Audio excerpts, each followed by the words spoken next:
Alamak, Bank Negara tak turunkan OPR, tapi mereka buat sesuatu yang di luar jangkaan. Mereka melepaskan anggaran 19 bilion ke dalam ekonomi kita.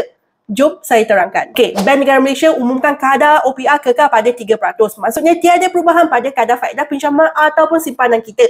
Tapi ini yang menarik. BNM turunkan Statutory Reserve Requirement atau SRR. So, apa itu SRR? Okey, SRR ialah jumlah tunai yang bank wajib simpan sebagai reserve. Dulu 2%, sekarang turun jadi 1%.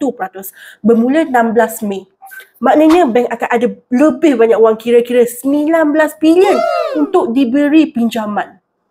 Dengan lebih banyak wang dalam sistem, bank mungkin lebih aktif beri pinjaman. Bisnes boleh berkembang dan ekonomi boleh bergerak lebih rancak. Jadi, walaupun OPR tak berubah, pemotongan SRR ni sebenarnya langkah yang sangat besar untuk ekonomi negara. Apa pendapat korang tentang langkah BNM ini? Cuba komen kat bawah.